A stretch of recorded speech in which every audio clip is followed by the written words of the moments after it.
ये कहानी एक छोटे शहर के व्यस्त चौराहे की है, जहां ईमानदारी और इंसानियत का एक अनोखा मेल देखने को मिलता है। ईमानदारी का फल। शहर के सबसे व्यस्त सिग्नल पर इंस्पेक्टर राघव अपनी ड्यूटी कर रहे थे। राघव अपनी सख्त मिजाजी के लिए जाने जाते थे, लेकिन उनके सीने में एक दयालु दिल भी था। उसी चौराहे के कोने पर रामू नाम का एक गरीब आदमी पुरानी फटी बोरी बिछाकर जूते पॉलिश करने का काम करता था। वो घटना, एक शाम भारी बारिश हो रही थी।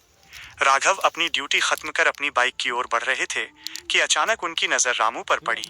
रामू बारिश में पूरी तरह भीग चुका था, लेकिन वो भागने के बजाय अपनी फटी हुई छतरी से पास पड़े एक लावारिस बैग को बचाने की कोशिश कर रहा था। राघव उसके पास पहुंचे और कड़क आवाज में पूछा, रामू, इस बारिश में यहाँ क्या कर रहे हो? घर क्यों नहीं गए? रामू ने कांपते हुए जवाब दिया, साहब, किसी बाबूजी का ये बैग यहाँ छूट गया है। इसमें बहुत सारे पैसे और कागजात दिख रहे हैं।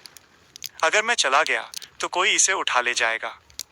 मैं तब तक नहीं हिलूंगा जब तक इसका मालिक नहीं आ जाता। परीक्षा की घड़ी। राघव ने बैग चेक किया। उसमें करीब 50,000 रुपए और एक जरूरी फाइल थी। उन्होंने रामू की आंखों में देखा।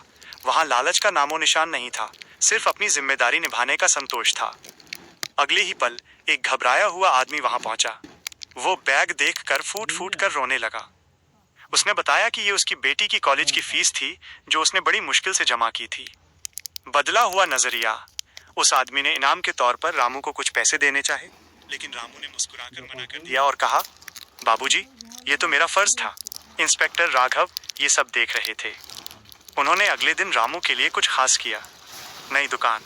राघव ने पुलिस वेलफेयर फंड और अपने कुछ साथियों की मदद से रामू को उसी चौराहे के पास एक छोटा सा कियोस्क, लकड़ी का खोखा दिलवा दिया। सम्मान। उन्होंने रामू को थाने बुलाकर सभी पुलिसकर्मियों के सामने सम्मानित किया। सीख। उस दिन के बाद से रामू अब सड़क पर नहीं बैठता। इंस्पेक्टर राघव जब भी उस रास्ते से गुजरते हैं, रामू उन्हें देखकर गर्व से सलाम करता है। राघव ने शहर को सिखा दिया कि वर्दी का काम सिर्फ अपराधियों को पकड़ना नहीं, बल्कि ईमानदारी को सहारा देना भी है।